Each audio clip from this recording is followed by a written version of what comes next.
Good evening. My name is Jason Walsh. I'm the Director of Fine and Performing Arts here for Dorchester School District 2, and it is my great pleasure to welcome you to our student artwork reveal for this year. It has been a long time coming. Last year we weren't unable to have this event due to the pandemic and those items related to that. And so we're very excited to reintroduce this tradition.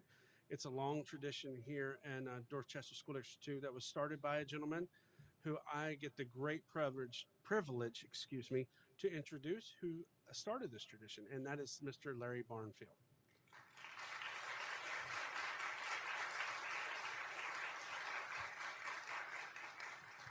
Thank you. It is such a privilege to be asked, thank you, Jason, to come this evening. I entered this building for the very first time in 1996. And I've been with this building ever since then until I officially left in whenever, 2 years ago, maybe, something like that. But first of all, I want to compliment this board, Mr. Pye. I loved this building, and now I love it even more. I spent so much time here from 96 with colleagues Nancy Carter and Brooks Moore when the whole concept of Rawlings was beginning. And then from 1997, when it really opened, and onward, then I had an office here for many years, upstairs in a closet, and it was a wonderful time of my life.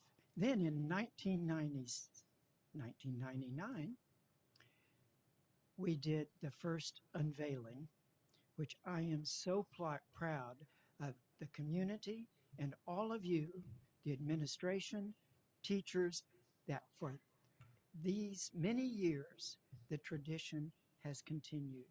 Be very proud of that tradition and keeping the excellence in the arts alive in Dorchester 2.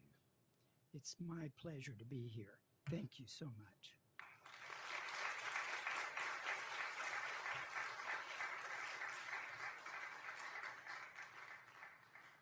Thank you so much, Mr. Barnfield. And now, as we will call the student's name, we will show the artwork. So we'll begin the ceremony now. So first up, we have Harmony Kennedy from Alston Bailey Elementary School. And parents, please rise. And her parents, Douglas Kennerly. The title of this piece is Gem Dine Hearts. It is tempera and oil pastel. She is in the second grade, attends Alston Bailey Elementary School. Her principal is Vernissa Bodison, and her teacher is Abby Clark.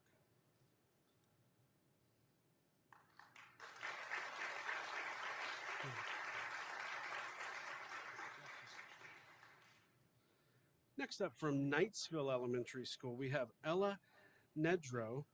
Her parent, Cindy Nedrow, please rise. This title of this piece is Pete the Cat. It is crayon and pen. Also in the second grade, again, attends Knightsville Elementary School, where her principal is Claire Sieber, where her teachers are April Cross and Crystal Thompson.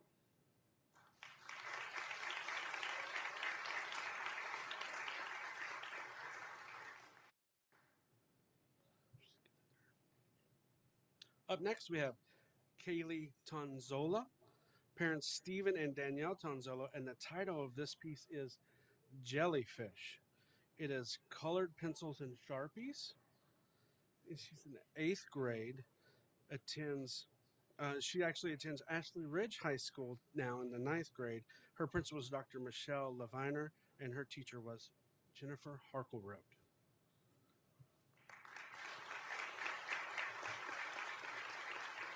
That's great. Up next, we have Joseph Daniel. Joseph's parents are Ryan and Allie Daniel. The title of this piece is Ted Harrison Landscape. It is black glue and tempera He's in the fourth grade. He currently attends Newington Elementary School. His principal is Rachel Cubbage, and his teachers there are Ashley Hayden and Dawn Trunkale.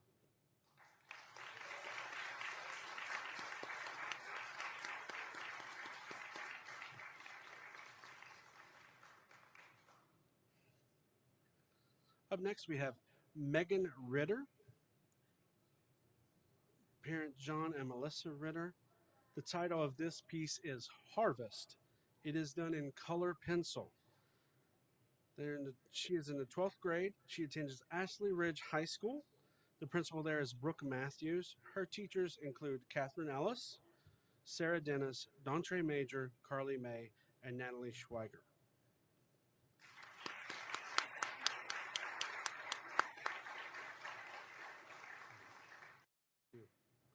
Up next, we have Olivia McDonald. Olivia's parents are Marcus and Cynthia McDonald. The title of this piece is Modigliani Portrait. It is a watercolor. She is in the fourth grade. She attends Oak Brook Elementary School, where her principal is Kim Booten, and her teachers are Daniel Bryan and Jean Mitchum. Beautiful. Thank you. Next, we have Julianne Caudilla. And her parents are James and Ruella Caudilla. The title of this piece is Shaded Shoe. It is a digital piece. They did that on a computer.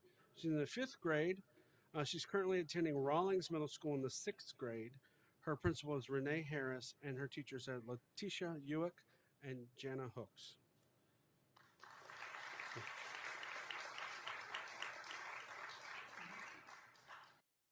And up next is Anaya Swain, and parent Ashia Swain.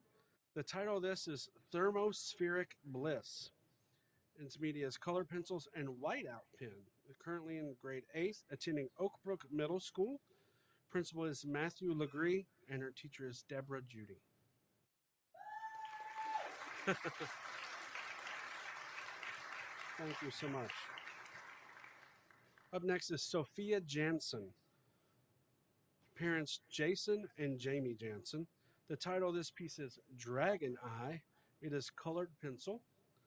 In the 8th grade, currently attending Dubose Middle School, where her principal is Ted Brinkley, and her teacher is Fallon Howes.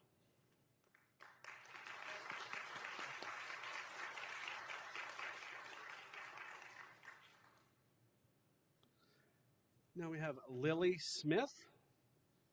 Lily's parents are Eddie and Meredith Smith. The title of this piece is A Gift of a Child, and that's done in watercolor. She is in 8th grade, and she is attending River Oaks Middle School. Her principal is Jack Manser, and the teacher there is Amy Tepper. That's so good work. Thank you so much. Next, we have Miranda Walters. Miranda's parents are Gerald and Adrienne Walters. The title of this piece is Summer Portrait. It's done in mixed media. She is in the 3rd grade, currently attends Eagle Nest Elementary School. Her principal is Marcy Brown, and her teachers are Aaron Groff and Jean Mitchum. Very cool.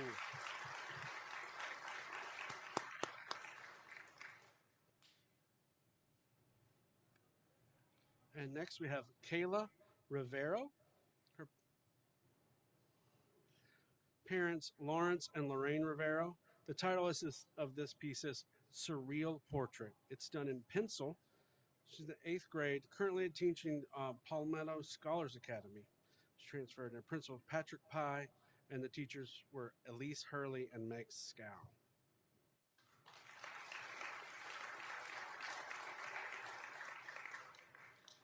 Next, we have Zelia Shook. Parents, Mandy Newman. And this is titled Google Can Search Drawings. It is a mixed media piece. They're in the 4th grade. They're currently attending Cane Bay Elementary, transferred. Their principal is Jackie Fleming, and their teachers are Jill Hobbs and Gloria Smith.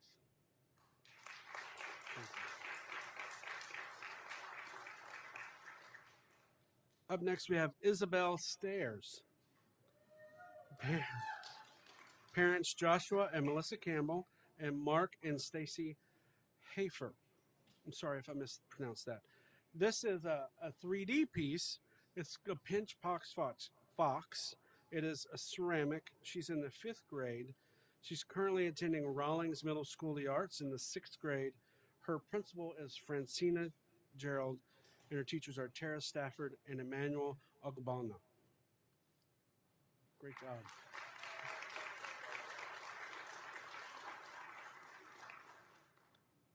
We have Margaret Pomeroy.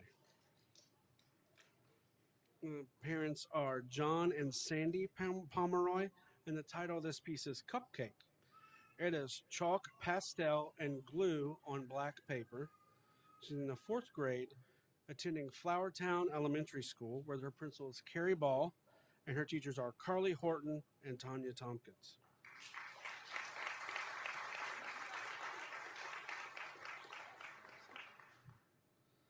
Next, we have Phoebe Cornish. Phoebe's parents are Paul Cornish and Ashley Gibson. This title's Pumpkin Still Life. It's an oil pastel. She's currently in the fifth grade, attending Span Elementary, where her principal is Shane Sanford, and her teachers are Kelly Brosnan and Crystal Thompson. Great job. Now we have Gabriel Sanders.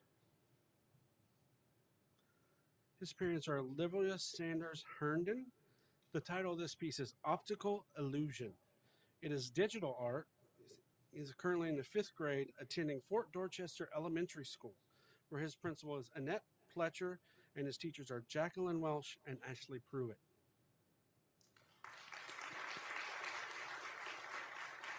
Great job. And we have Bryce Collins.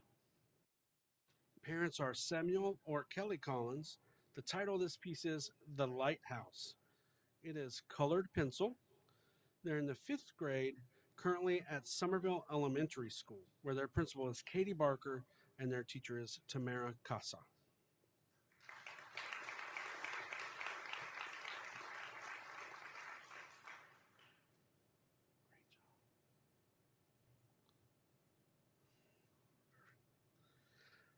Now we have Dorian Boone. Dorian's parents are Mark and Amy Albrecht. The title of this is Seeing Through. It is mixed media, currently in the 12th grade, attending Fort Dorchester High School, where the principal is Tripp Aldridge, and the teachers are Kevin Morrissey, Anna Earls, Corey Hines, Damon Howard, Lila Mitchell, Stephanie Shank, Mariah Smith, and Amy Stewart.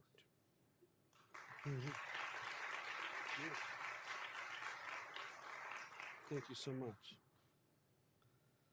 Then we have Janae Guy. The parents, April Hines Brown. The title of this is Glitch Art. It is digital art, and they're in the 12th grade, attending Somerville High School, where their principal is Kenny Farrell. The teachers there are Katie Garland, also Tina Bunting, Shawnette DeVitt, Stephanie Nooner, Tony Olson, and Marin Williams.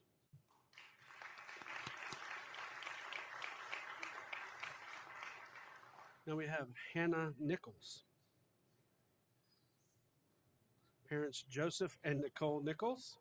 Title Elephant Madness. Mixed media. And this is in 8th grade. Currently attending Gregg Middle School, where their principal is William Wilson and their teacher is Allie Spackman.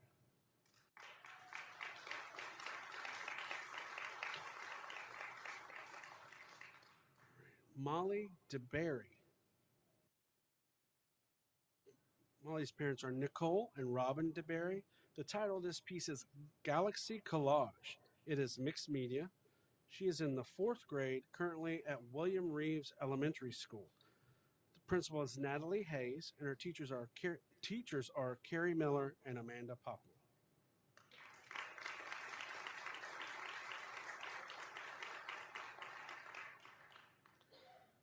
Now we have Jackson McCormick. His parents are Michael and Carla McCormick. The title is African Tribal Mask. It is a collage. He's in grade 4, attending Joseph Pye Elementary School, where his principal is Tracy Taylor, and his teachers are Emma Logger and Diane Brown.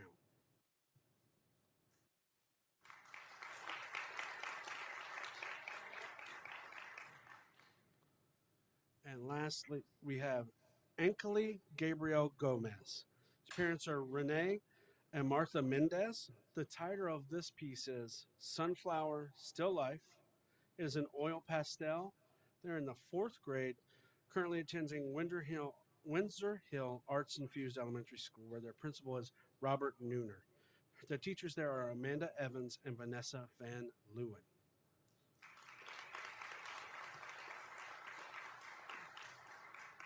Thank you so much to all of you for being here. Thanks so much for the students. It's such amazing work.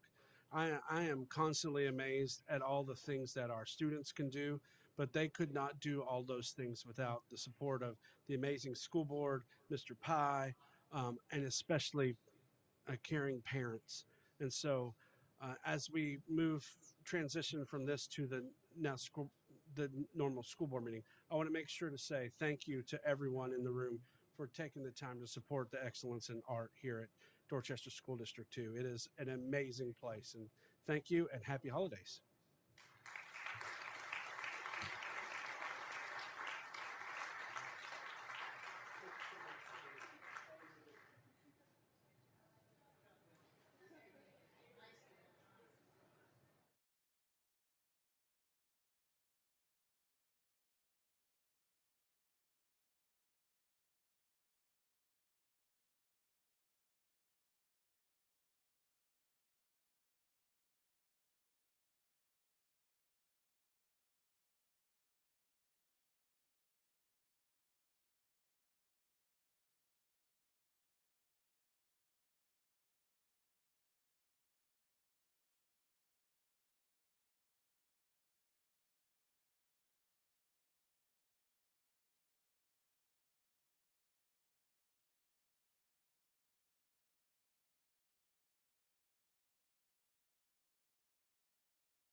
Testing.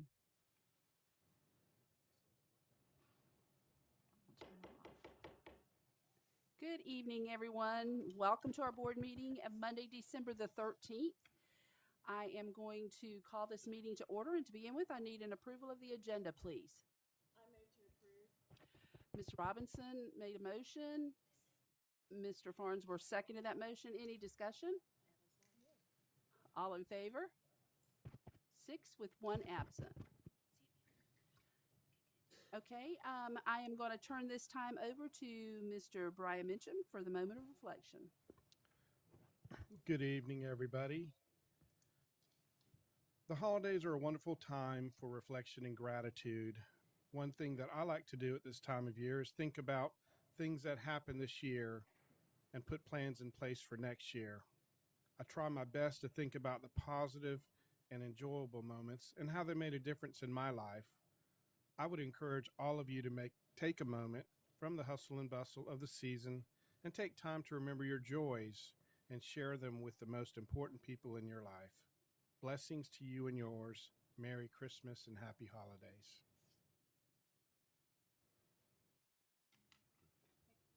Would we stand for our Pledge of Allegiance, please? I pledge allegiance to the flag of the United States of America and to the republic for which it stands, one nation, under God, indivisible, with liberty and justice for all.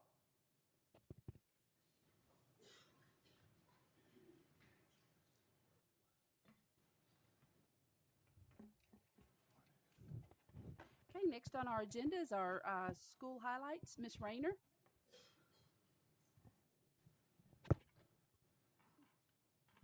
Thank you. Good evening, Madam Chairman Hughes, members of the board, Mr. Pye. We had such a wonderful experience prior to the board meeting with the revealing of the student artwork that will be a part of the Board of Trustees permanent collection. And I think it was such a fantastic way to start our Christmas board meeting, and it still continues. It is now our pleasure to continue a tradition that was started years ago when Mr. Pye said all of this wonderful artwork, this is the kind of thing that needs to be on the District 2 Christmas card or holiday card. So we did have some wonderful submissions for the holiday card. And at this time, Mr. Pye is going to make the announcement of the artwork that was selected to be sent out on the district holiday card. And Jason Walsh will come assist me and we'll recognize those students this evening. Okay, let me get started with, first of all, no names were given to me or schools. When they're brought to me, they're laid out on my conference table, and there they are.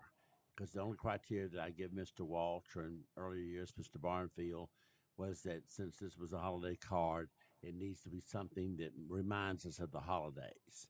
So that, of course, you saw beautiful artwork tonight. So it wasn't that they didn't get picked. It's just that was not the criteria for this particular piece. Everyone's been recognized, but this was just to use for a holiday card.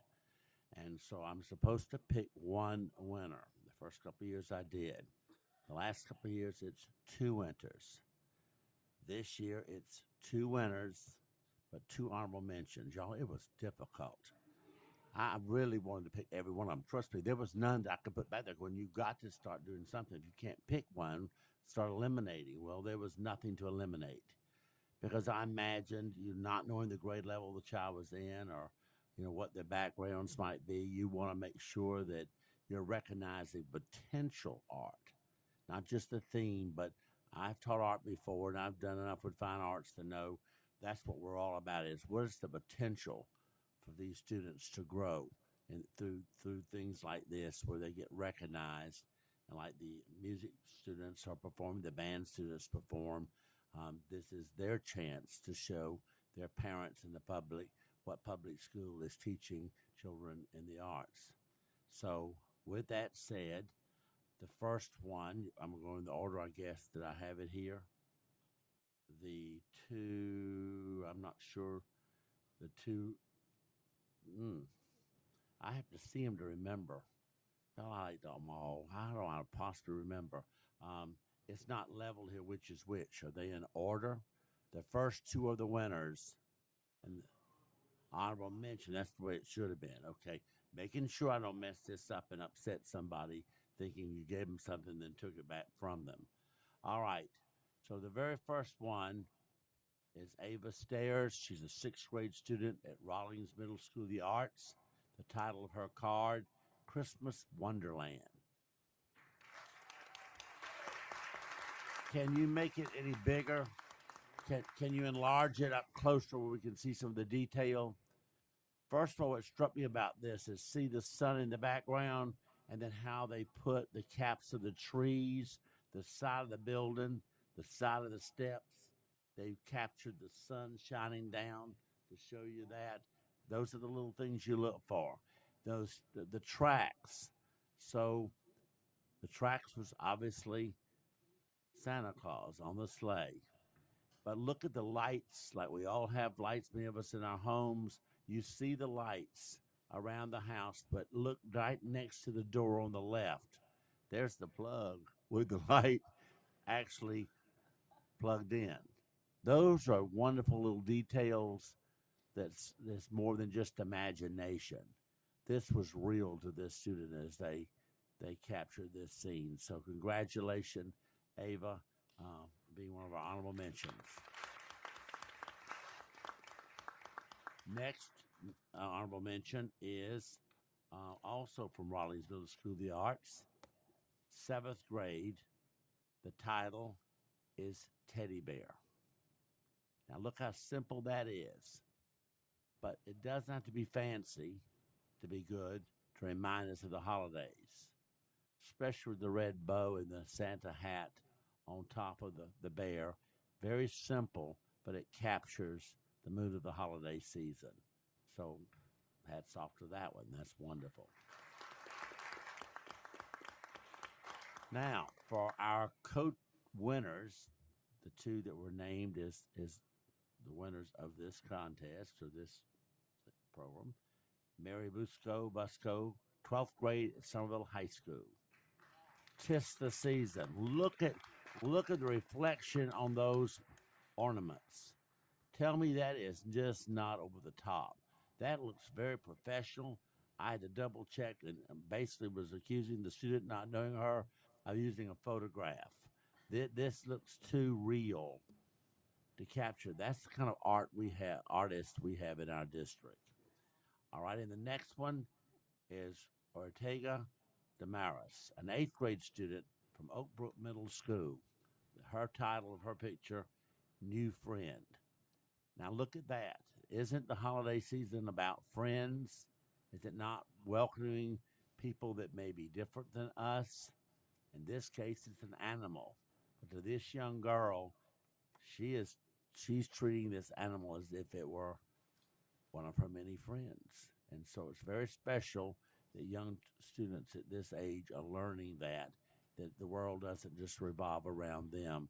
They're part of the world. They're part of the revolving. And I just so appreciated this one, and I had to keep looking at it and looking at it. If you could see it up close, the details, look at the pleats in the skirt. Look at the bark on the trees. Look at the shadows in the snow as it's piled up against the tree and down. Just little things like that captured a lot of detail. And, of course, it's got the holiday spirited collar on. And then the young girl also up real close, her eyes, beautiful eyes. Somebody knows how to draw eyes. So they're very good. So my hat's off to all of you. What a wonderful job. As you saw tonight, one after another. All of them are original. All of them are different. They all portray different meanings and different things as the students saw it. And there's hundreds more like it, thousands more that didn't make it to this level that I'm sure are very worthy of recognition. I'm hoping as those students took those back to their homes, to their parents, not only maybe put it on the refrigerator, but it could be when my child was in art. Art was not his favorite thing. It was mine, and it happened that I was the principal of the school, so therefore we're going to do what Daddy says is going to be done. So in the meantime, we entered some contests, and Lord behold, he won one. And I'm like, you got to be kidding, to myself. So I couldn't wait to see it. Well, I looked at it and I looked at it and I looked at it, and I went down to the art teacher and I said, what is this? What is he trying to capture here? And it was supposed to be some kind of E-Man kind of things where the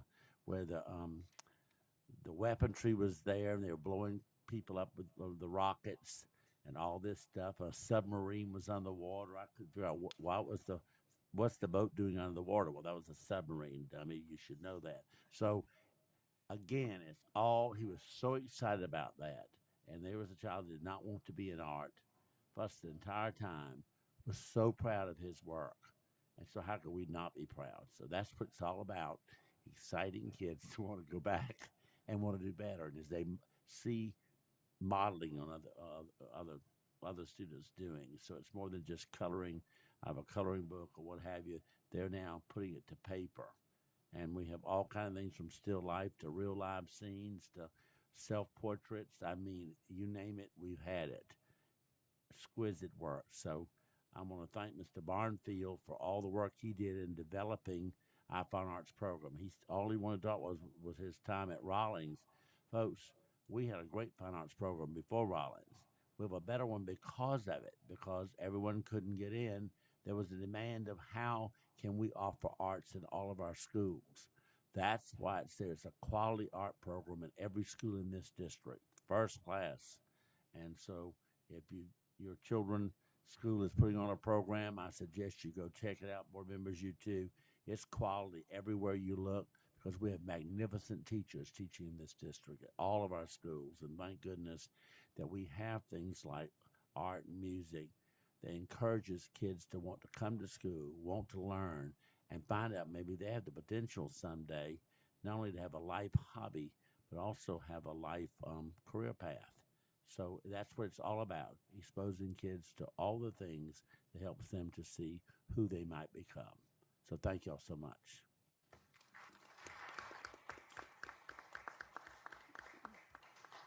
Thank you, Mr. Pye. And tomorrow, it will be our pleasure in our office to mail out and share this beautiful work with community members through Christmas cards that will be mailed out to supporters and friends of the district. So it's one of the wonderful things during this holiday season. Well, talking about certainly providing children with opportunities for educating the whole child. Last Thursday, we were very honored to have Lieutenant Governor Pamela Yvette visit Somerville High School Career and Technical Education Center on Greenwave Boulevard and tour the manufacturing program, the biomed program. And she was there only a short period of time for a little over an hour, but she took advantage of every minute. Thank you to the board members that were able to be there and for Justin Farnsworth for inviting her to visit. She was marvelous in that she interacted with the students. She was so visibly impressed with the quality of the facility, but more importantly, hearing her interaction with the students, she was so impressed with their enthusiasm, and some of these students were just so articulate and passionate about the program that they are able to participate in. There were members of some of our local industries who were huge supporters and sponsors of the Manufacturing Center, including Bosch, Volvo, Representative Ralph Hayes from the Education Foundation that was so heavily involved in making that vision a reality, along with Kenny Farrell and his staff. It just was a very special morning. Media did a wonderful job reporting it, and I think it's something that will be talked about for a very long time within not just our community, but the region. So thank you to Kenny and to Dr. Harrison for the wonderful program they put together that continues to grow. I think it was a great day. So. Yes, anybody want to? if you don't mind, and I would just in a very public forum, because Pat did a very excellent job of patting some folks on the back, but the entire team and the spark came from this side, and I handed it off, and to see the team in the first class event that it became in the world class event. So Mr. Pye, Lee Smith, Ms. Smith, Kenny Farrell, Greg Harrison, Miss Radcliffe is out there. Pat in your office, Preston Giant, he's back there in his group, but especially the kids and the children that were involved. You know, a lot of folks don't realize that type of event seemingly not that big of a deal just to bring the lieutenant governor into town. But when you do that, a high level state official like that, the work that has to happen behind the scenes and the security details and working out the line by line, minute by minute agenda, it is quite an impressive feat. And so to do it in the manner that we did it, and what, you know, I think unfortunately sometimes we get into a very negative, just everything comes at us all day long. And so that event, Mr. Pye and I talked afterwards, that event really brought back a lot of what DD2 is all about. And again, so just thank you to the entire team that helped put that together. Extremely positive. I did hear back from the Lieutenant Governor's office. They were overly impressed. They can't wait until the next visit. And so just really good stuff. So thank you to the entire team for helping with that. Anyone else have anything they want to add? No? Okay. I will say one group, the culinary arts students, did provide light refreshments that morning, which was also a huge hit. And I think, again, it shows the variety of the CTE programs that are available to our students. So, and I think, as you said, Mr. Farnsworth, as we are on the eve of a new legislative session, when funding and budgeting always seems to be one of those hot topics, when top officials have an opportunity to experience this kind of thing, to see what we do with our money, small as it is, we certainly do make the most of it. So thank you. And lastly, we are so very proud to join with school board members from across the state of South Carolina. And now that we are the home of the president-elect of the South Carolina School Board Association for the upcoming year, Mrs. Gail Hughes was elected at the December 4th meeting, and we are just couldn't be prouder. Know the South Carolina School Boards Association is in good hands now with strong leadership, and we know that you will bring what you're so good at here in our own district to the state level, and I think that's needed very much. So congratulations, Ms. Hughes.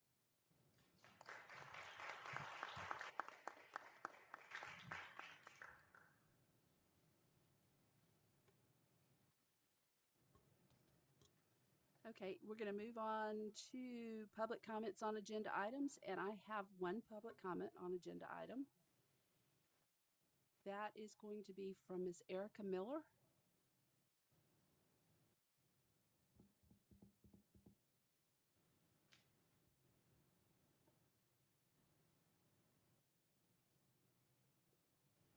Good evening. I just wanted to talk a little bit about the suicide prevention, intervention, and postvention policy. The only red line in this policy is that it delegates all of the procedures to the superintendent. So I just want to take a second to go back and review DD2's vision statement.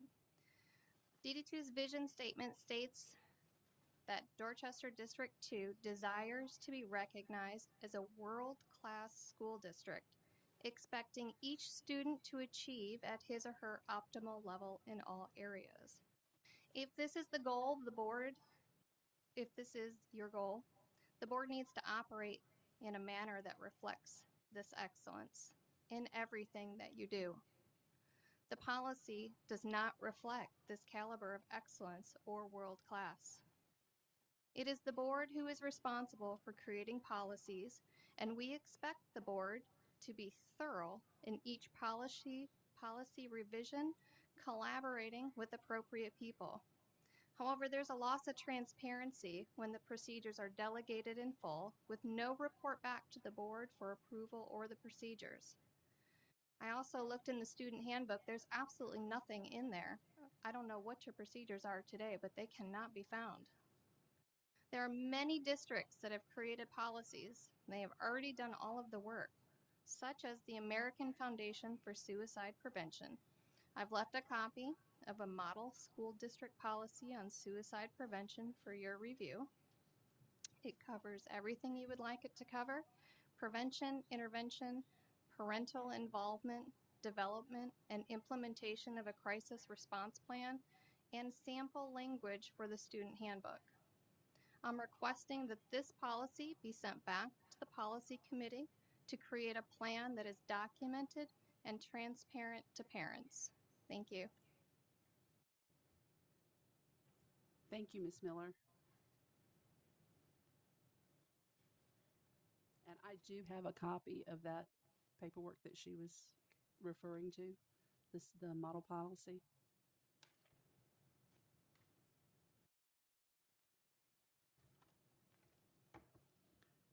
Okay. Just one copy. Yes. We can make copies for everybody to have a copy of it, though.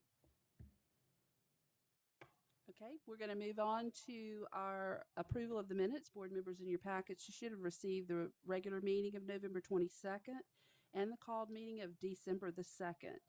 I need a motion to approve those. Motion made by Ms. Crosby. Do I have a second? Second by Mr. Farnsworth. Any discussion? All in favor? 6 and 1 absent. Okay, next on the agenda is the superintendent's report, the state of the district. Mr. Pye. Lots of things happening, especially with the holidays right around the corner. And for high school students, exams, many of them are being given now before the holidays, and kids want those out of the way so they can have some fun. And hopefully there will be a lot of that. In the meantime, there's still lots of activities that are going on in the district. You name it, it's happening somewhere. And some nights, 3 or 4 schools are doing something the same evening because it's just only so many days in the year, especially if they're trying to do grade level things. And the schools all have at least 3 grade levels in them. So that takes a good chunk of time. But we want to, again, remind you, if you can catch any of those performances, to do so. It's just outstanding that our children are able to do the things they're doing because of the wonderful teaching that they have received from the teachers. And it's just wonderful to watch their enthusiasm, their passion, and most importantly, their expertise. They're really good in everything that I've seen. Speaking of really, really good, a few days ago, last week, maybe was it Thursday or Wednesday? It was Thursday, I think. We had a major visit from the SCASA, which is School Board Association, school leaders out of Columbia, to visit with us. They sponsor the Superintendent of the Year, the Teacher of the Year, not the Teacher of the Year, the Superintendent of the Year, the Secondary Principal of the Year, the Secondary Assistant Principal of the Year, the Elementary Principal of the Year, and maybe the Middle School Principal of the Year. They've got each of those categories, and there's well over 1,000 so principals in our state. And we were completely honored, not a bit surprised, that Renee Harris, our principal at Beach Hill, was named the 2022 SCASA Principal of the Year. And that is quite an honor. This pivots her to be up for the National Distinguished Principal Award for the various areas. It's a forerunner to being, sending a message to the whole state that we, Dorchester 2, is still out there. We've had 4 or 5 principals during my time to win to win Principal of the Year. So that is quite an honor for our school district, our community, most important, all those of us who love public education, to know we have that type of excellence here. Mrs. Harris is such an inspiring person. She's such a positive person. She sees the glass as half full and not half empty. Now, if she thinks it's about to get half empty, you're going to hear from her, because she is about excellence and she has a tremendous passion. And she's late enough in her career where she's enjoying the fruits of her labor by being the leader among all the principals that she needs to be to make good things happen for all of us. So congratulations, Miss Renee Harris.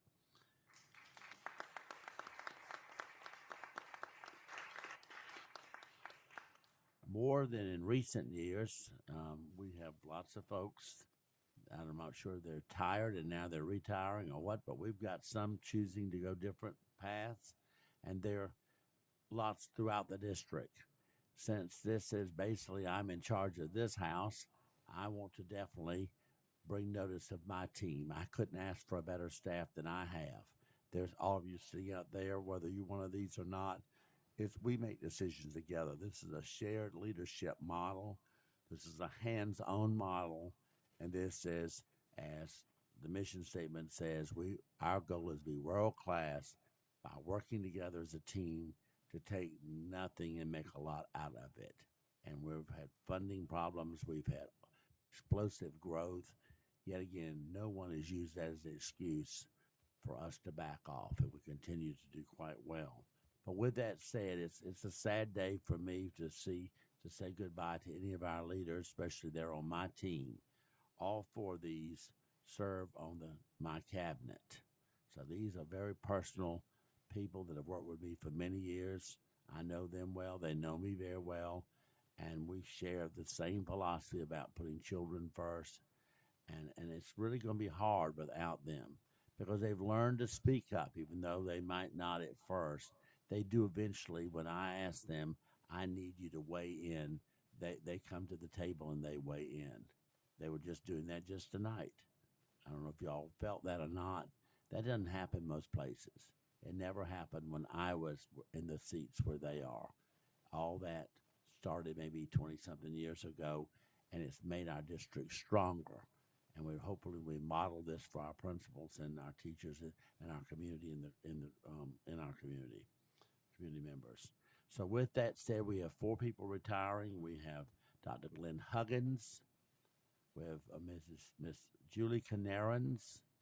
Glenn is with elementary ed. Julie's of the secondary education part.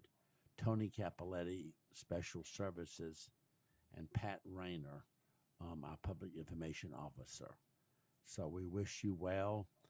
You're going to be so sorely missed, but all of you have told me now you live still in the community, so don't be surprised if you'll get that call, and we do not take no for an answer. Okay? All right, with that said, we've got a video that we want to show you because they want to express themselves to you and tell a few thoughts about themselves as well as the district.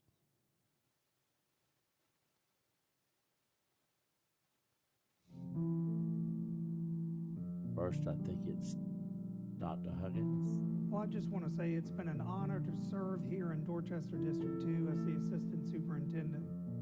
I have experienced 37 years in education. No, it's the video. Miss Smith, it's not working. I like the voice, but we got to see the picture.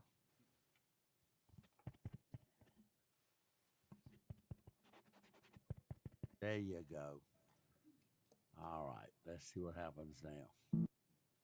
An honor to serve here in Dorchester District 2 as the Assistant Superintendent.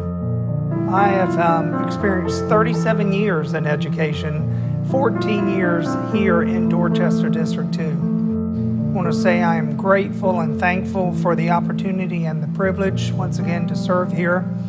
It's been a fantastic time, and I will leave with magnificent memories. I'd like to say thank you to all of the departments here that have worked with me over the years, and I've learned so much from each person that works here in this entire district. You have somehow provided me some brain or some thought, and I've been able to take that with me and just learn myself, develop myself, and grow. And I'd like to thank Mr. Pye, our superintendent, for the opportunity once again to serve here. I'd like to thank our teachers. I'd like to thank our administrators. It has been an honor and a privilege to work with each of you. Especially like to thank the technology department in Canty and our facilities. Once again, all the departments here in our district. I've had the opportunity to work at several other districts in the state of South Carolina, but it is something truly amazing about this district with the camaraderie, the culture that we have here, and what has been developed here. My thoughts and prayers would be that we continue to move forward with our district. We are a top 10 district, and it is amazing with the work that has been accomplished here, and I can't wait to see where this district goes for the future. Once again, it's been an honor to serve. I thank you. Said 14 years with us. Now, Miss Cadell. Well, my 30 years spent here in Dorchester District 2 have been most fulfilling and most rewarding. After 36 years in education, 30 of which have been right here in Dorchester District 2, it's going to be hard to leave the family that I've grown with, that I've learned so much from, and that I value and respect greatly. Dorchester District 2 is, has been, and always will be one of the best districts to ever work for. It provided me so many opportunities to grow personally and professionally, and for that, I will be forever grateful. The leadership assembled at both the district level and at the school level are second to none. We truly are the best district in South Carolina and across the nation. I value my time here. I will miss my friends, my colleagues, my family. I look forward to the next chapter of my life, whatever that may be. But whatever that is, I know that my foundation was built here, and I know that the district will continue to grow and prosper for many years to come. I thank everyone for your support, for your friendship, and for your love, and wish you all well in the many years to come.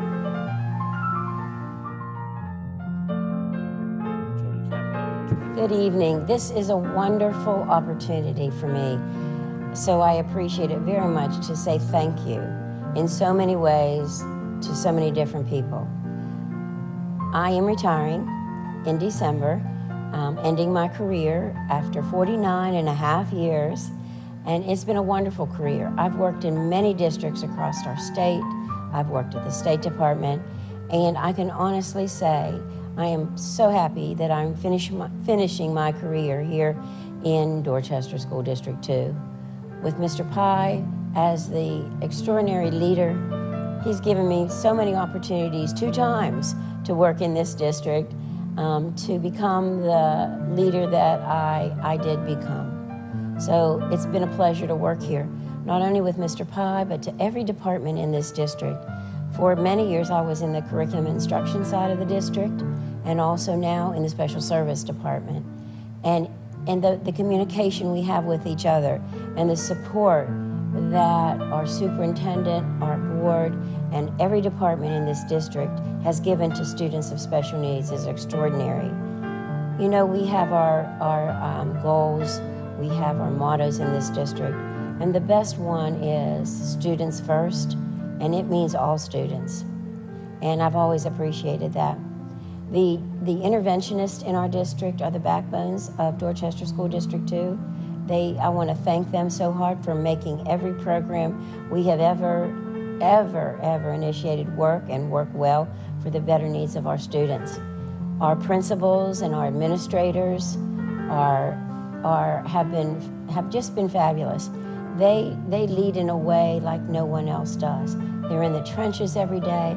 I want to thank you for every time that you took my call and I asked you to do something for a student with special needs. There was never hesitation. You always said, tell me what you want me to do. And that's such a blessing for our students. I want to thank my department specifically. I don't want to cry, but There's no better department in this district than our Department of Special Needs. Everyone in that department works for the right reasons. No hidden agendas, no selfishness. It's all in a giving kind of work, a community work where we bonded together so that I know that we will always remain good friends. I really want to extend the deepest gratitude to our teachers and our adult supports, our TAs, all of our therapists, all of the workers out there that carry the load. You know our students, you love our students the best, and they love you the best. I can't thank you enough for the things I do know that you do every day, and for the million things I can't begin to know that you do every day. My gratitude is sincere, and you are the backbone, the heartbeat of our school district. So in my absence, I ask you to carry on, to keep the spirit, to keep that gift that you have, keep on giving, because our students need you. You know who I've learned the most from? Our students. They've taught me so many things, and I thank them for those lessons. Some were pretty hard, but some were some of the best gifts I've ever had. Their families, their parents, their siblings. I want to thank each and every one of our families who have supported our work here in DD2 and the siblings of our students. So it's time for me to go. They always told me you would know when it's time, and I always would laugh at that.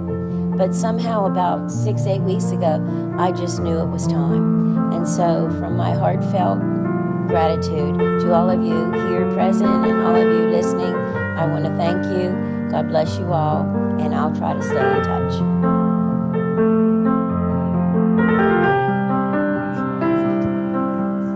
What a journey. Dorchester District 2 became a part of my life more than 35 years ago.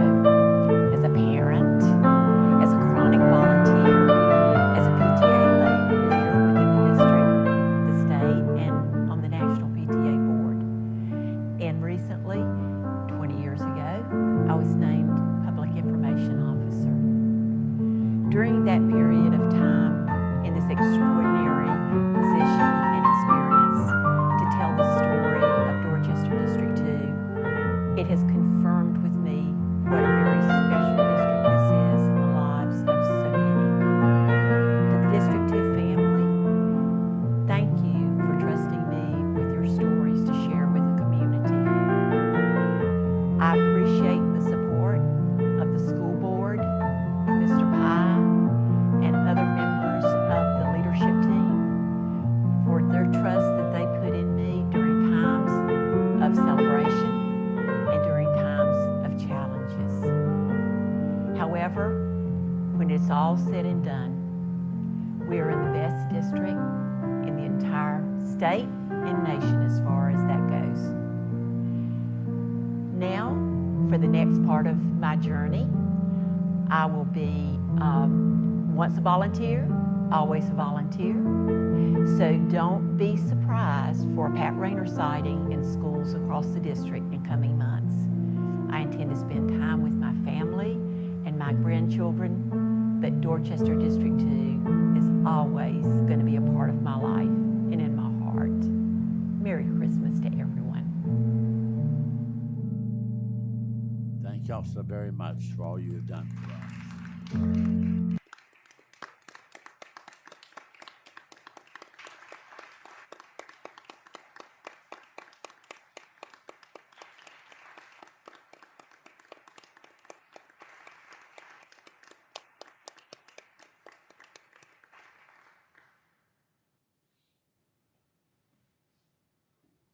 All right, now I wanna Mr. wish- Pye, can I just say Yes, you one go little right thing? ahead before I close. There's 4 sets of big shoes to fill, and I hope all of you know how much and I'm speaking for the board, and I probably shouldn't. I should let everybody else speak for themselves. How much we needed you, how much you have taught us, how thankful we are. And when you leave, I hope you don't remember the one finger that shook at you, but the 99 applauses that you got throughout all these years. We just love y'all. Thank you. My response to that is no, we're not signing your paper. No, you're so deserving of this, all four of you. You're very deserving. You deserve to be able to go out and spend time with your family and enjoy the rest of your life. But just know that during your tenure here, you have taught every one of us so much. You have helped to put this district on the map. We are Dorchester District 2 because of your leadership and your camaraderie and your teamwork and your effort. So we appreciate you. We love you, and know that, Miss Rayner, we are going to be calling on you. So we hope you're going to be around. But thank y'all very much, and know how much we appreciate everything that you've done for us and how much the children appreciate you. Does anyone else have something they'd like to say? No? Very good. Ditto. All right, I think we all share our heartfelt thanks for all you have done and the role models you've all been down through the years, as you've made such a difference in the lives of teachers, principals, other staff members, and most of all, our children and our community. But I want to now end it with a special holiday wish for everyone. We want you to be safe, have a restful time, getting recuperated, so we can come back and hopefully our health conditions will continue to improve. We're having a little lapse as we were told we would, but we're watching that closely because we're not going to be back to normal. That's not going to happen. But it does not keep us from striving to make it a wonderful experience for our children and for our staff, because we have to look at all of them. We need them together to make learning occur, and that's what we want to happen. So we'll be working on that, and we'll be sharing the good news with you as the new year gets started. Thank you. Thank you, Mr. Pye. Does anyone have any questions or comments for Mr. Pye?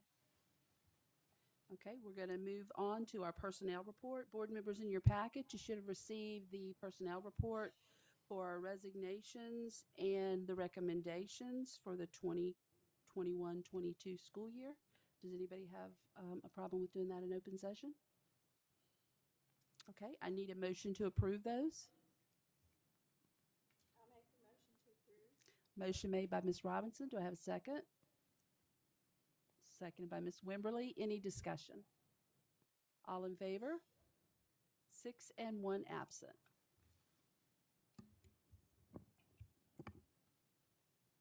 Okay, next on the agenda is our board committee reports. And first up is the policy committee, and Mr. Guthrie was heading that policy committee up in Ms. Crosby's absence. So I'm going to go ahead and take over since he is not here. I was the chairman. I can do it. I know, but you weren't here during this meeting when the policies were discussed. If you're okay, go ahead. If you're okay with it. I can read them. Okay. Okay, go for it. Okay.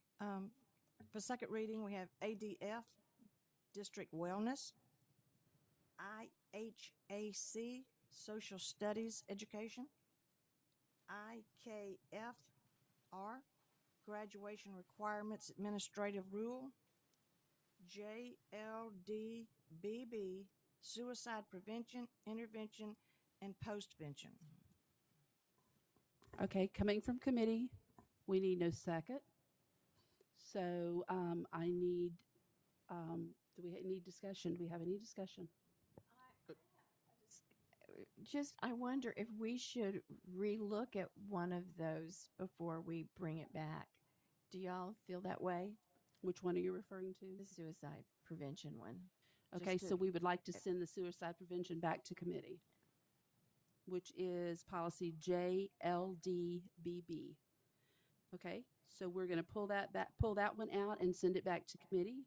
So we have the ADF, IHAC, IKF, the rule IKF. So I need a motion to approve those then. So moved. Okay, motion made by Mr. Farnsworth and a second.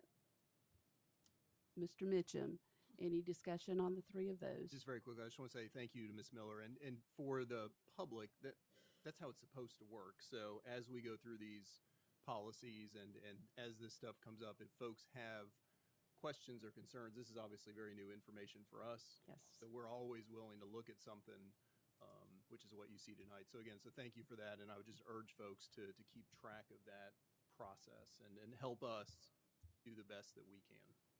Very good. Thank you, Mr. Farnsworth. Okay. All in favor of those three? 6 and 1 absent. Okay, we're moving on to new business. The new local board course request for the 22-23. Ms. Pickney?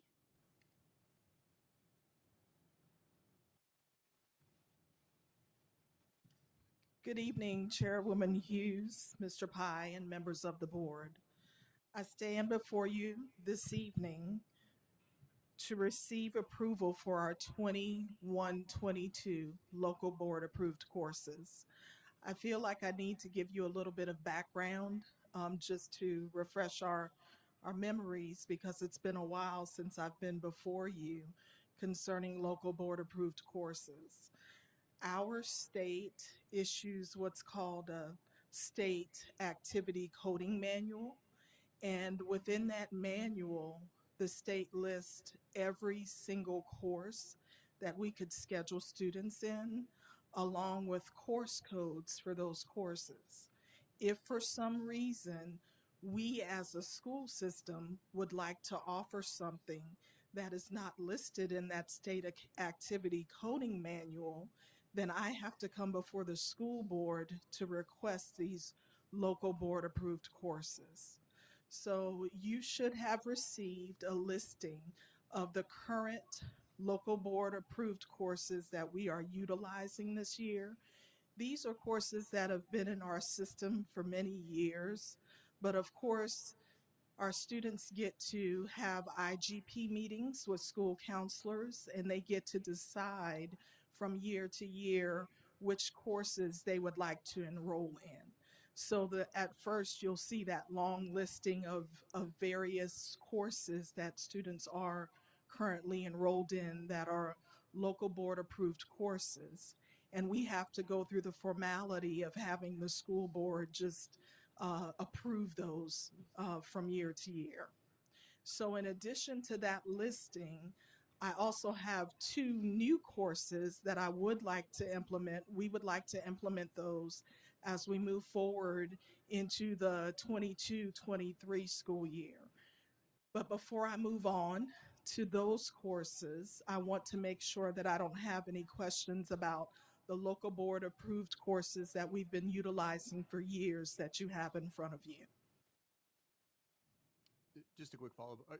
I'm assuming at some point, do any of those eventually make it to the state and then those become state approved courses? Sometimes they do. It just takes the state a little while.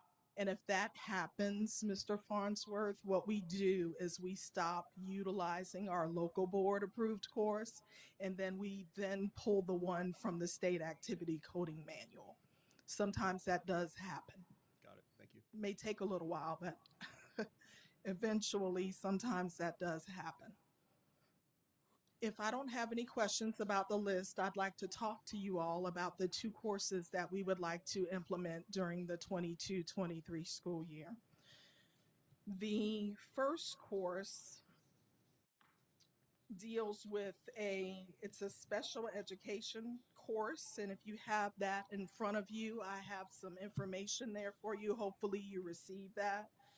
But the first course is a PACE lab, and we call that a career lab.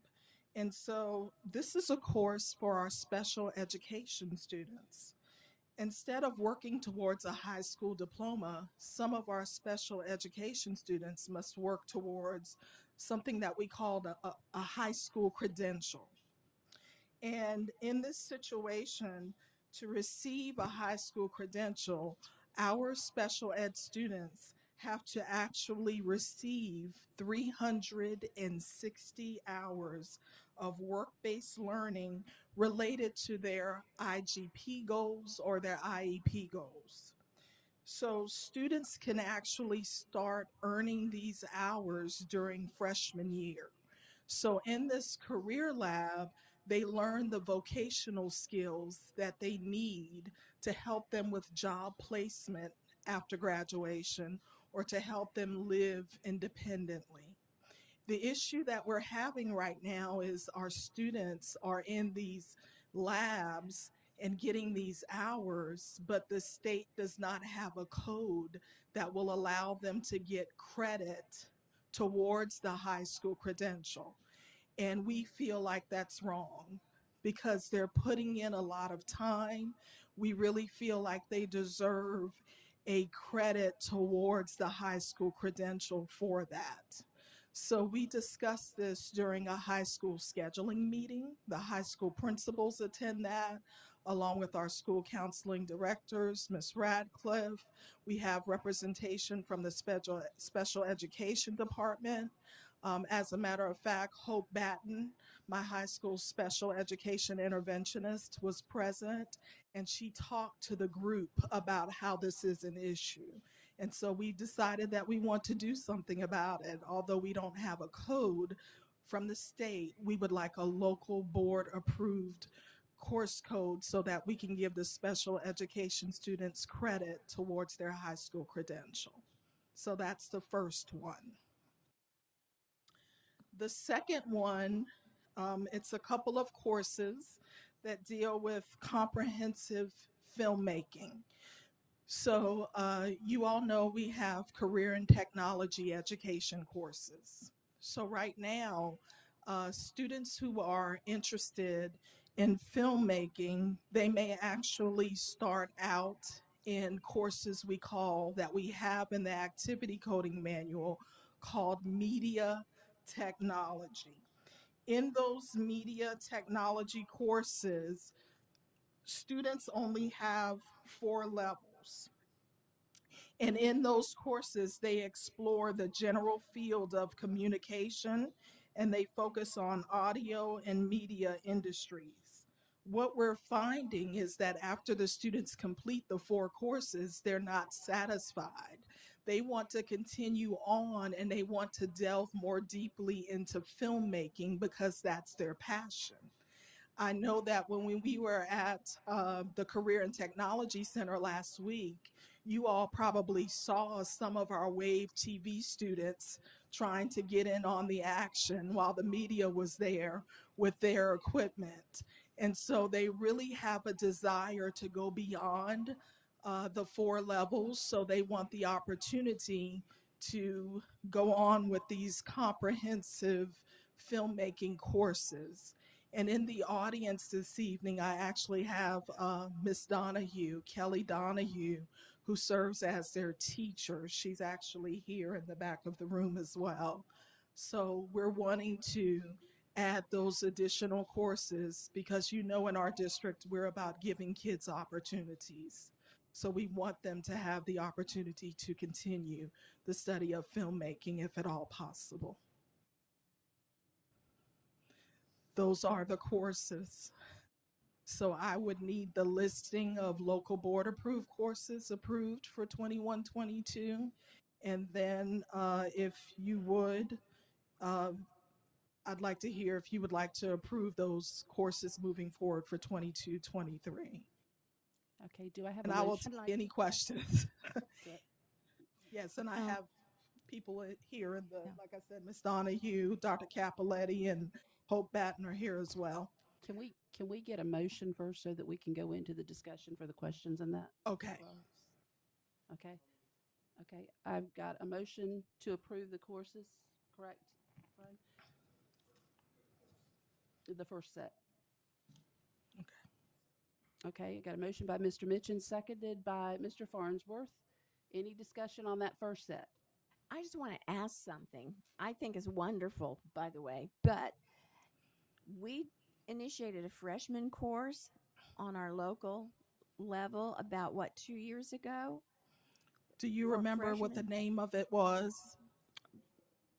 Freshman 101. Freshman 101. High School 101. High school. Yep. Yes, ma'am. I've heard a lot of good things about that, but I didn't know if you wanted to give because that was the last one I think we approved. I will tell you, I have teacher leaders. What I did to build that curriculum, I used teacher leaders at each high school site. They came together and we looked at, you know, the various things that students needed, like financial literacy, time management, uh, information about building a good school culture and a team environment. We all felt like the things that they were getting in those classes, you know, they were valuable. Uh, they were learning these skills and these valuable tools to help them move forward in their high schools. And it was appropriate to give them those skills freshman year. It's been going well. I've heard great things from the teachers and from students. And what I'm going to do at the end of the year, I'm bringing that team back together because I feel like it's always good to reflect, think about, you know, whether or not we need to tweak anything. Do we need to add anything else? So I am going to work with Dr. Wilson to write that in, so those teachers can come together and have some planning sessions this summer to discuss. Thank you. Sure. Ms. Crosby?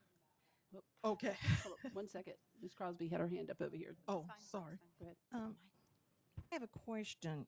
I have brought this up since I've been on the board for 13 years. Yes, ma'am. Have y'all done anything about adding civics? And I've talked to Miss Radcliffe about it, and I'd like to know where that stands. Okay, as far as civics is concerned, we recently had a revision of social studies standards. And I believe there is a document. I know there is a document because my high school's social studies interventionist created that document that actually outlines where the civic standards come in and are integrated into every social studies core social studies course that we have at the high school level. So the way the standards are written, it's not addressed in just one course, but it's throughout as kids progress from year to year in the social studies courses. And I'm sorry, Ms. Crosby, I don't have that document in front of me right now, but I can definitely provide that for you. I would like to see that because there's just so much going on that people need to know about their country, and they need to know, and kids don't know it. Yes, ma'am. And I just want to know that they're getting it. Understood. Thank you. Ms. Wimberly? I'm having issues with my microphone. Sorry. That's okay. Okay, going back to High School 101. Yes.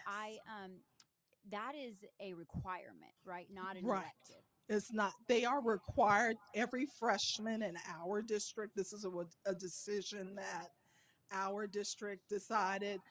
Every freshman is required to take it, and they receive elective credit for it towards graduation, like one of their elective credits. Because I've heard some feedback that it causes kids not to be able to take something else that they might want to. So I didn't know if there was ever any consideration for that to be an elective as opposed to a requirement. So I will tell you, because of the way our schedule works and how students can actually get in 8 classes every year, they have plenty of time and plenty of room in their schedule for that course. That may have been true when they didn't have all of the opportunities for courses like they do now, but the way our schedule is set up, there's no excuse. They have room in the schedule. And it's information that you believe is valuable for all students. Correct. Not just one group, but every single one of them. We really feel like it sets them up to have a more successful high school career. Okay, great. Thank you. Okay. And if you don't mind, I'll just give some firsthand feedback. Blake went through High School 101 last year. And same thing, we got the pushback. Are you kidding me? I know all this stuff. I don't want to do this. Yes, sir. So I understand where that comes from. But I will say, seeing firsthand what he did in that course and the programs they used and what they learned, I come from a finance and insurance background, and real deal, like in the field the bank account stuff they were using, the simulators that they were using on the back end, like trading stocks. He's asking me about stock trades. He's asking me about his bank account. Like, hey, Dad, what percentage do I need to put from my savings account into my checking to savings? And so now he's moved on. He's got the real deal. He's got real accounts now, and he's on it, and it's awesome. So just from that standpoint alone, and I agree. Like, I wish we didn't have to do that kind of stuff, but I think in today's world, it's just really important. So again, I just, from a firsthand perspective, and to the teachers and everybody who helped put that course into place. Thank you. I am a huge believer in High School 101. Really, really good stuff. Thank you so much. Okay, do we have any more questions on the local board approval courses? Comments? Okay, all in favor of approving these? 6 and 1 absent. Okay, now we're going to move on to the two new courses. Okay, I need a motion to approve those. I'm excited about it. Motion made by Thank Ms. you. Robinson. Do I have a second? Second by Mr. Mitchum. Any discussion? It's okay. All in favor? 6 and 1 absent. They're approved. Thank you so much. I appreciate it.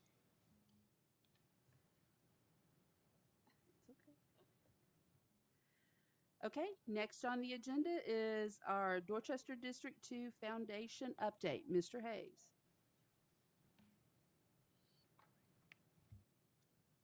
Thank you, Chair Hughes, members of the board, Superintendent Pye. On behalf of Dorchester 2 Educational Foundation, I just want to thank everybody for the opportunity to share some of the things that we have going on in the district and make sure everybody is aware of those. And we're also excited about the other things going on in the district. We definitely want to use Wave TV to create a commercial for the foundation to spread the knowledge in the community, and think that would be really impactful to show that it was filmed and edited by students here in the district. A few of the things that we've been working on in the district are some grants with Bosch. We received a district-wide grant from the Bosch Community Fund for $25,000 to implement hydroponic gardens. And when we did it, the focus of the grants are supposed to be eco-STEM. And so when you're looking at eco-STEM, obviously indoor gardens hits that mark. But when I spoke with the school interventionists and people in the district, we really thought, how can we take this to another level? And we got in contact with Dr. Capoletti and worked with her team, and we're going to use the gardens specifically in classrooms serving students with special needs to teach STEM to those children. There's a lot of research that says that's some of the best education that you can give to students with special needs, but a lot of times they're overlooked for those opportunities. But it's repetition, hands-on, you can see what's going on, collaboration, teamwork. So we're really excited about implementing those. They were delivered over the last 2 weeks, and we're in the process of assembling them now. So they should be up and running next month. But the units are really first class, and Dr. Capoletti's team has been great about determining which locations to put them in and to try to maximize use. So we have 5 units, but those 5 units are actually going to serve 10 classrooms full of students. And we're just really excited about the possibility to use those in a creative way to offer STEM in a fun, hands-on way that may be different than they were doing before. Additional to the district-wide grant that the foundation wrote and received for the gardens, we also facilitate the teacher Bosch grants, which are individual grants that the teachers get to write. And we just received notification back that we are being awarded 10 grants in excess of $13,000. And those awards are given out directly to teachers at different schools, and also focuses on STEM-based projects and activities. So we're really excited. Bosch is a great community partner, and we're lucky to be at the table with them. They were also very involved in the Advanced Technology Center at Somerville High School for the CAPE programs. Thanks, Lee. Yeah, no, you're good. And then we wanted to give an update on the event that we hosted this past weekend.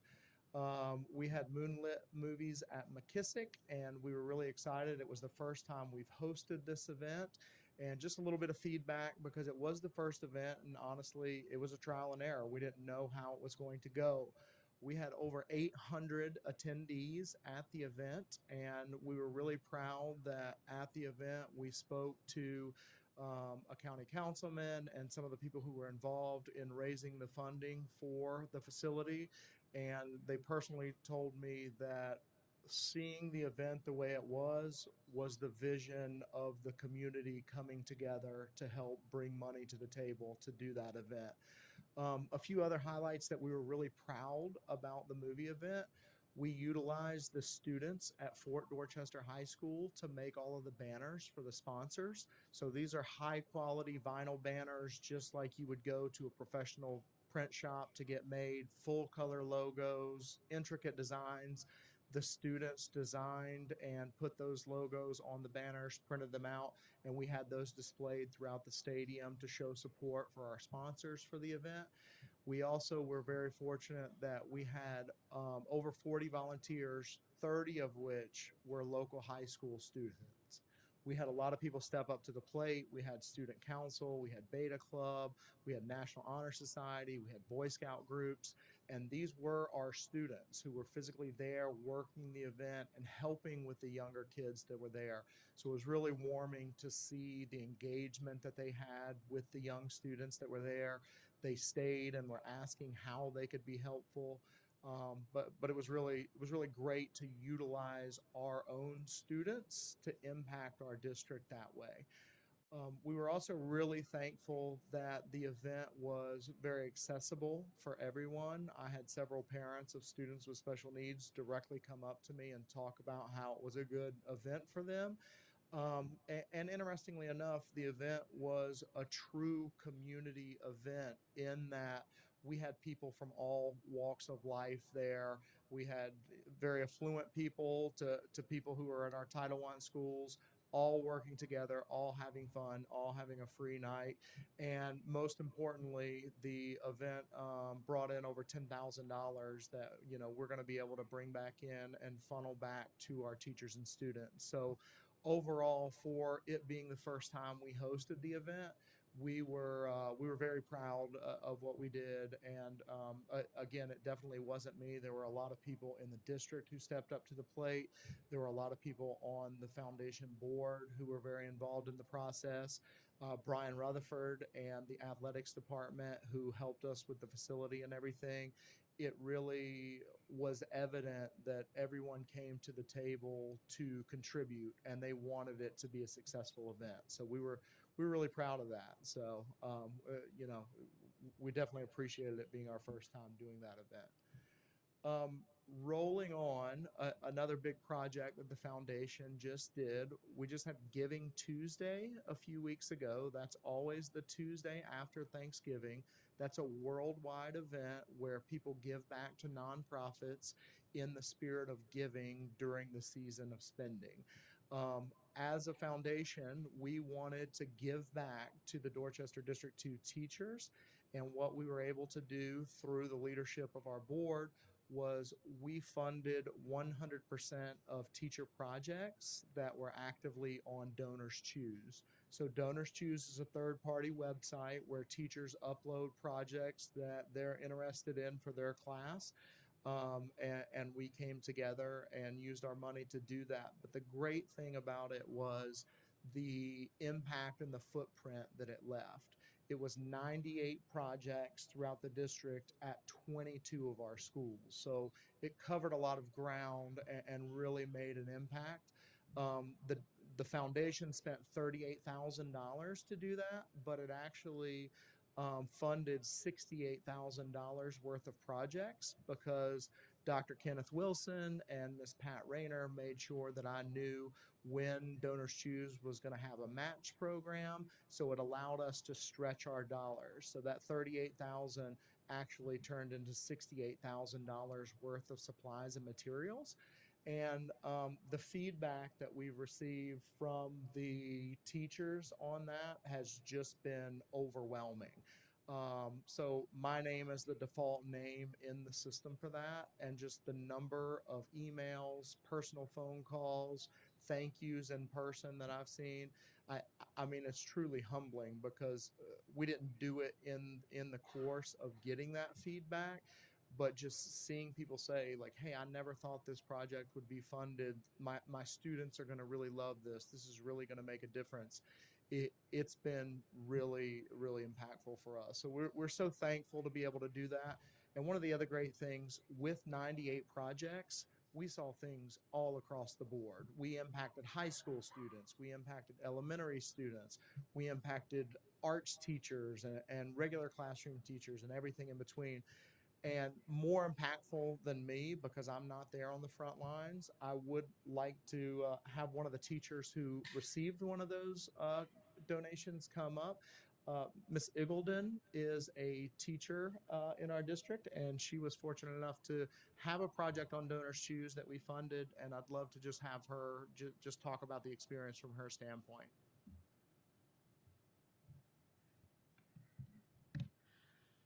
I can talk and sing the ears off my students, but speaking to adults makes me a little nervous. So, I am Jamie Iggledon. I am at Newington Elementary, one of the music teachers, and I am here representing all of the teachers who had Donors Choose projects funded on Giving Tuesday by the Dorchester 2 Education Foundation.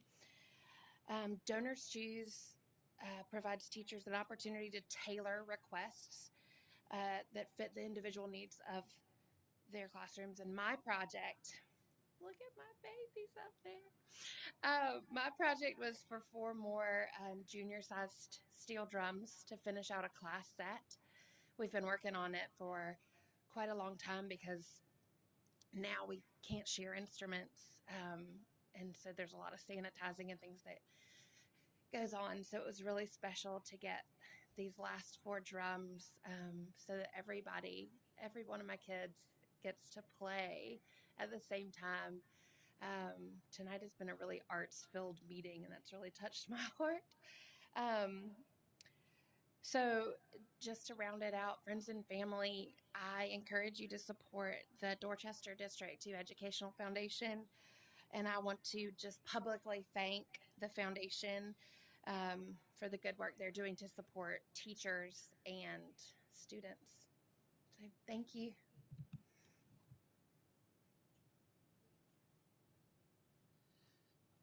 Yeah, so obviously she's there every day and sees the students. And like I said, I had those phone calls and I saw the impact that it made on those people.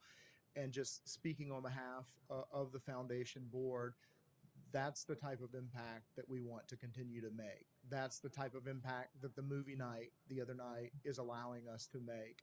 And we're really excited to continue and to just push through that, because there's so much opportunity here. And we're so fortunate in Dorchester County to have so many strong leaders in the community that we just need to get in front of and paint a picture and make sure they see teachers like Miss Iggledon and see the impact that it makes. And so I'm hopeful to continue to connect those dots, because I do feel like we're doing some positive work. If you don't mind, I do also, on that accord, want to have a shameless plug here at the end. Now that one event is over, we roll directly into another event. So our largest fundraiser of the year, obviously, is the big event that you're all aware of. We have that scheduled for Saturday, March 26th at the Ponds again. And we will be in the process of sending information out with that within the week after we come back from the holiday break. But if you know different business leaders who might be interested in hosting sponsorships, or if you just know people who want to purchase tickets, they're more than welcome to go to dd2foundation.org. Tickets are already live on there for people to buy tickets. And we're just excited to continue to do things like that to hopefully bring opportunities to teachers, be it through the Donors Choose or through the gardens or different things that we can do, because we want to make an impact. And I just personally want to say, because, in this role, in my capacity, I have seen such leadership through this district. And I just want to personally thank all of the people that you guys have recognized tonight, because being somebody who has come in from outside, seeing them, hearing me coming up already talking about Dr. Capoletti and Dr. Huggins and Miss Cornarens and Miss Rayner, it's really, it's great to be surrounded by great people. And really, it's something that I'm confident that you guys are going to make sure that we continue to do as we move forward. But just thank you for your time, and just any chance you get, please, my door's always open. If you ever want to talk about the foundation or the things that we're doing, we'd love to have a conversation with you. Yes, ma'am. I'd personally like to thank you for supporting our teachers. I got several of those donors grant, but they weren't paid for. I had to work up the money, but they are so worthwhile, and I'm glad that the teachers applied for them. And just thank you so much for being behind our teachers and helping them. And I will say, we did not notify the teachers ahead of time. Miss Rayner worked with me, and we did try to increase the number of teachers who had live grants on there. We didn't directly say, hey, they're going to be funded, but we sent out information that said, hey, make sure it would be a great time to upload a grant because it's the holiday season. But as you say, Miss Crosby, I did have several people reach out to me and say that, hey, we've put projects on there before, and they've only been partially funded, or they haven't been funded. So we were very fortunate that we were in a position to be able to fully fund everything to do that. So thank you for your feedback. Any other comments for Mr. Hayes?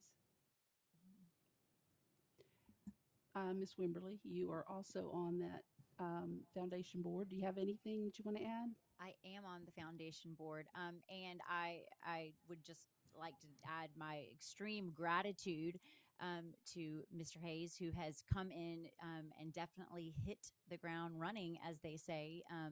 It has been a fabulous school year already, and you can tell from that presentation that our foundation is hard at work with his great leadership. So I was at the movie event on Saturday night with my children, and we enjoyed it very much. It was everything that he said. It was a fabulous community event and a fundraiser at the same time. So, and I agree, it did feel like the culmination of that partnership that we had in building that the stadium project and making it exactly what a lot of people had envisioned. So it really was a special night for a lot of reasons. And yeah, I think it's wonderful that the foundation is able to show such support to our teachers, because in doing that, it adds so much for them. But ultimately, at the end of the day, every single one of those grants is a positive in the lives of so many of our students. And I can tell you, just from being on that board for such a short time, it, like everything else in this district, is student-centered. And the people who are on there, what they are doing is truly for our students, and their desire to make a difference is sincere. And yeah, I'm excited about the big event. I'm planning on being there. I've been at that past events, and I can tell you that it is a lot of fun. So I hope that many of you in this room will plan to join me. And again, I just say thank you to Ralph, and thank you to your phenomenal board. I know that you said it wasn't a one-man show, and it certainly wasn't, but I know how hard you worked, and I know how much support you have on that board too. So thank you. Thank you. Thank you very much, Mr. Hayes, for all you do. Thank you.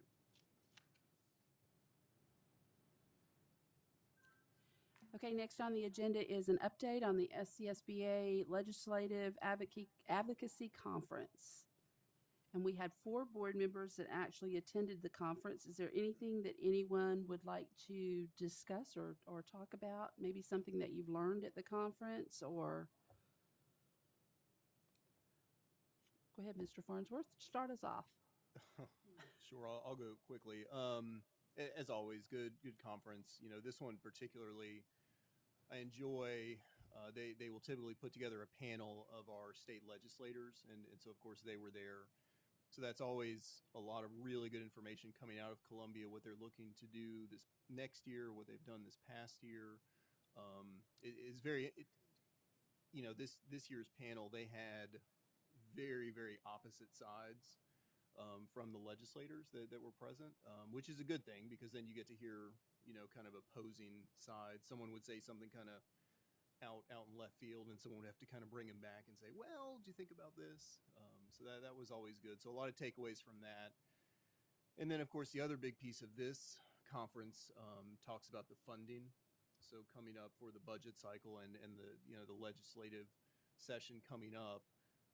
The good news, I think we all took this away. The good news is there is a major, major, major surplus. A lot of that from, of course, COVID money, CARES money, federal money, state money. It's all flown into the coffers, if you will. So you're talking, I think it was over $2 billion. There's a $2 billion surplus in the state. Which is fantastic on face value. The problem you run into, then you start getting the infighting. So where's all that money going to go? What are we going to do with it? And then the other problem is a lot of it is one-time use funds. So of course it's not recurring. So then how do we utilize those funds? I say we, how does the state utilize those funds to kind of get the best bang for the buck? But again, from a funding perspective, I think very positive. Do we see a lot of that coming to DD2? No, I still think we're going to be one of the lowest funded districts in the state. I'm going to say that again. We are one of the lowest funded districts in the state, so make sure, put that out, please. But we're the top 10 in our performance. So again, a really good conference. As always, I enjoy this one. A lot of good information coming back. I think I would just ditto what he said, and I will have to sing kudos out to Sean Bennett, who was one of the panelists, and it seems like he would bring this side and this side back into reality, along with there was one from Spartanburg that was really good. And the sad part is you get excited to hear about all the money, but it's a one-time thing. And we don't know how much we're going to get, but it was very good. And then she got elected to be president-elect, so that made us proud. Ms. Wimberly, did you have anything? Well, I'll just add, I felt like one thing, besides the great news about the money, is that there's a spotlight on education right now, and I think everyone could feel that. And I think that is good because we're kind of at a turning point, and people are talking about education and the future and where we're going, and so I think there are some great opportunities. I know, as Mr. Farnsworth mentioned, we definitely have issues with the funding formula in this state, and at least people are saying, or they recognize that it is a problem. So as advocates for potential change there, I think it's good for us just to be in the room with those people and have the conversations and talk and continue to make sure that as we're looking towards the future, we are putting out there what needs we have and making sure that the decisions are being made that put our educators and our students first. Yeah, and I think one of the things that I thought was kind of special at this one, because normally when they talk about one-time funds, and I don't want to say it doesn't matter to them, but they don't think about the fact, they still pose those mandates to say we've got to use these funds for specific things. At this conference, they actually talked about the fact that they want to lift that and make it to where the districts can spend it as they see that it needs to be spent, which means they don't mandate it to spend to hire teachers, and then we have to figure out next year how we're going to pay for those teachers. So I think they're starting to think through the education process, and I think that part of that comes from the fact that we are being vocal and that we are getting the message out there that they need to start thinking a little bit past the fact that they've got extra money and giving it to us, but what it's going to do to us in the future. So I think that was to me, that was a really good point to take from this meeting, as opposed to what it's been in the past. So, but it was a very, very good meeting. So, okay. Does anybody else have any other comments, Ms. Crosby? Under new business. Huh? Under new business, not about the conference. Okay. Well, let me get down to that part because we still got to do. Okay. Yeah. Hold on just 1 second. Let me finish this up. Okay.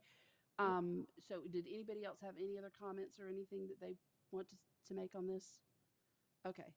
So go ahead, Ms. Crosby, with your new business. Mr. Pye, one subject that we have not discussed lately, but it's certainly on the forefront in Columbia, is consolidation. And right now, that's one of the things I have not been an advocate for. I have not been for single member districts. But knowing that it's coming to fruition throughout the state, it's like we don't probably have much choice. The governor has approved it, and Sean Bennett is in favor of it. But right now, with all the industry that's coming in, we don't want to lose out on that money if we could consolidate now.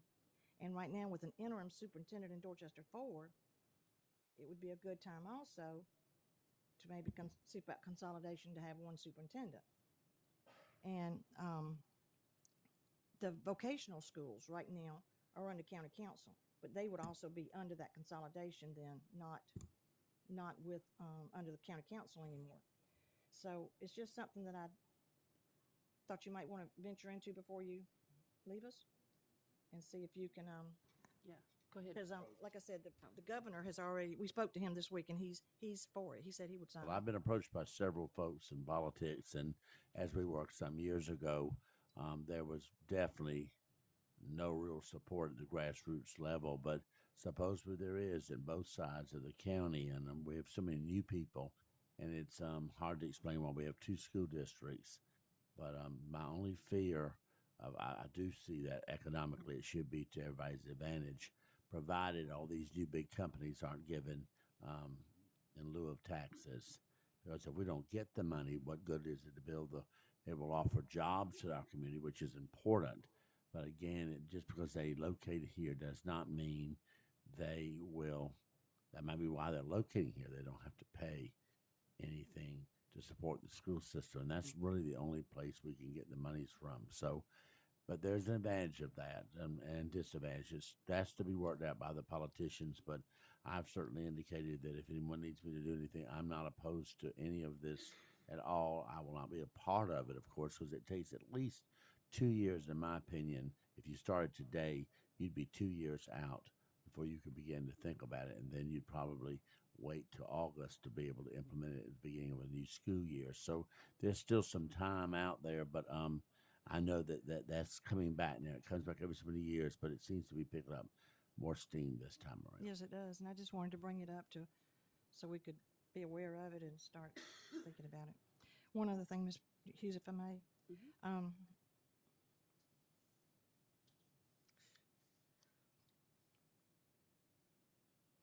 I'd like to take this opportunity just to thank everybody for the condolences and for your prayers and your support in the loss of my husband.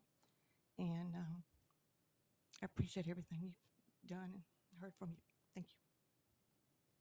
Okay. Ms. Robinson. Okay. I just wanted to share that the legislative committee is meeting with our representatives tomorrow. If it had been sooner, we would be able to have reported tonight.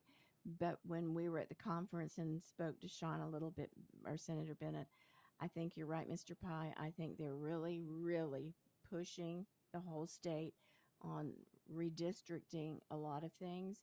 So hopefully when next board meeting, we'll have a lot more.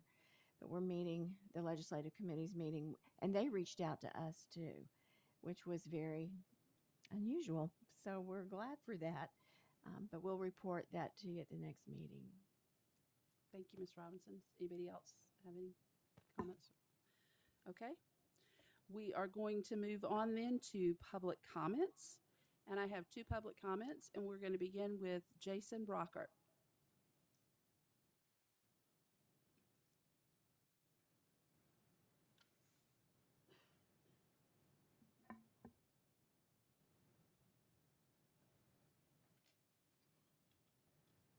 Good evening, Madam Chair and Mr. Pine Board.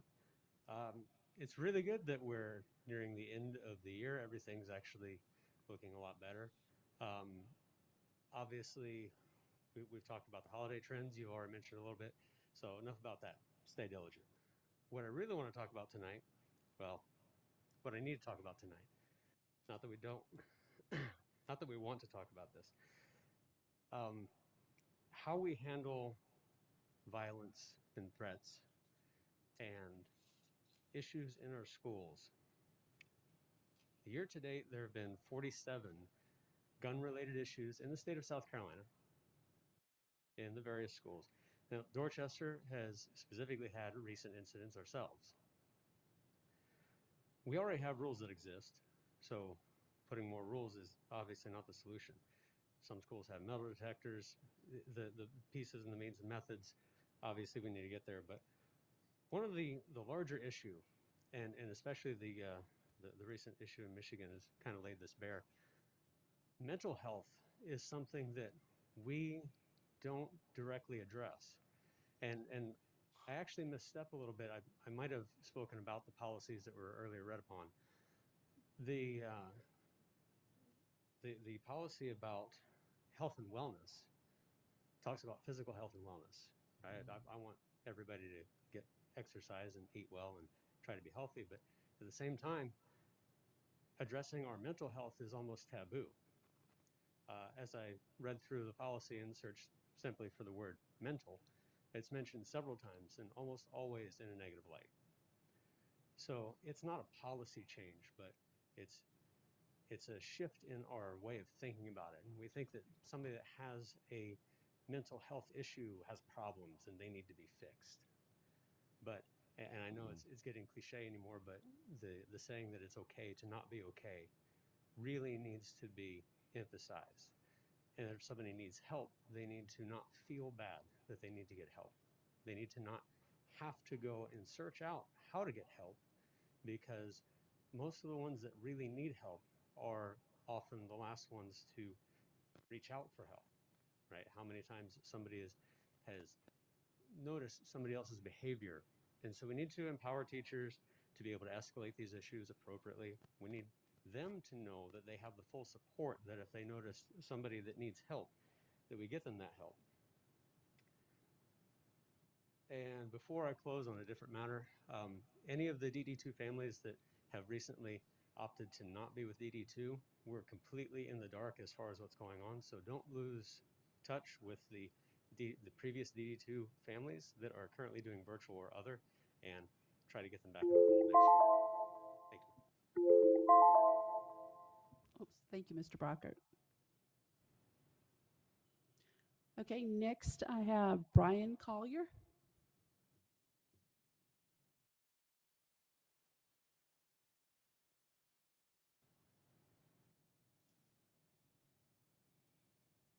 Good evening.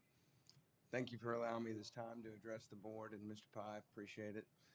Prepare a speech, but probably just going to ad lib because I don't typically use my words to express my feelings and my emotions, and so it's a little bit outside of my comfort zone. But tonight, I'm really coming to ask for not only the board and Mr. Pye, but also parents and administrators and anybody within the district for their support in lifting the travel restrictions that are currently in place due to COVID-19 that were put in place 18 months ago, which was completely relevant 18 months ago. But right now, it's prohibiting our students and our athletes and every organization from traveling overnight to truly become world class. So if we want to be world class, we're going to have to do it somewhere else outside of this region. And I'm asking for everybody's support, parents, teachers, administrators. I know a lot of them are already working hard to get this lifted for our students, but I'm asking you for your support, and that's it. Thank you very much. Have a great night. Thank you, Mr. Collier. Okay, before we go forward, I did have one other thing here. I just have a little note here, a little sticky note, and I totally forgot about mentioning it under new business. But just wanted to just mention to you about the SCSBA's annual conference, which will be in February 17th through the 20th. If any of you and have not done so already, if you're interested in going, if you would please let Ms. Smith know so that she can get you registered. The registration is already open for that, and we need to get it in there so that we can make sure we have we are able to get you into the conference. No, it's in person. It's yes. Okay, now I need a motion to go into executive session for legal advice for pending litigation and a personnel matter related to hires. Motion made by Ms. Crosby. Do you have a second? Second by Mr. Farnsworth. Any discussion? All in favor? 6 and 1 absent. We will be returning after executive session.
Okay, I need a motion to go back into open session.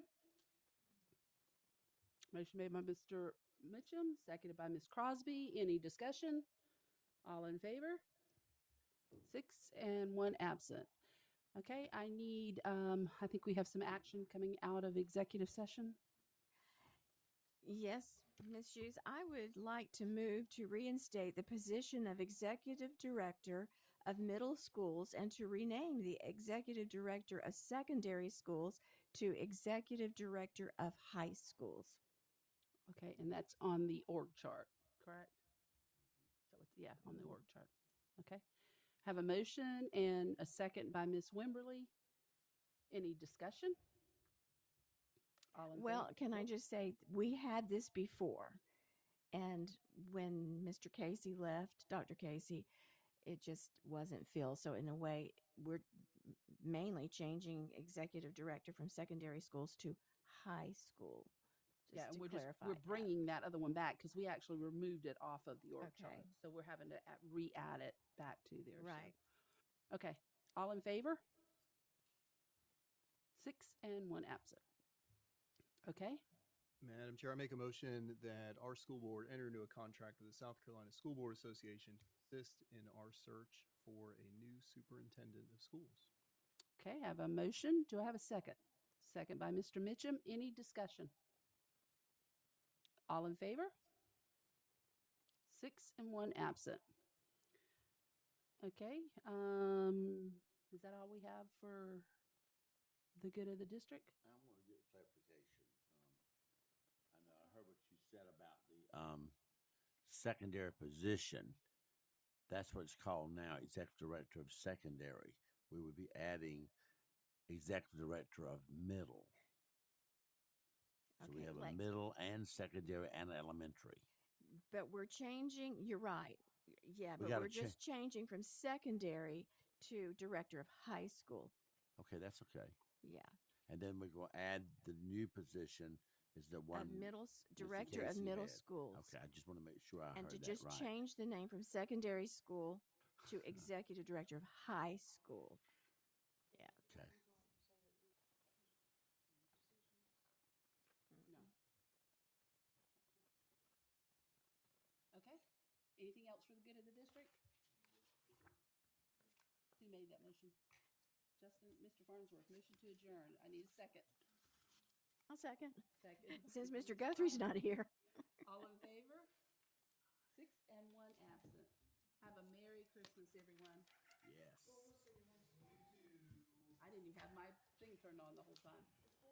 Second part, anyway.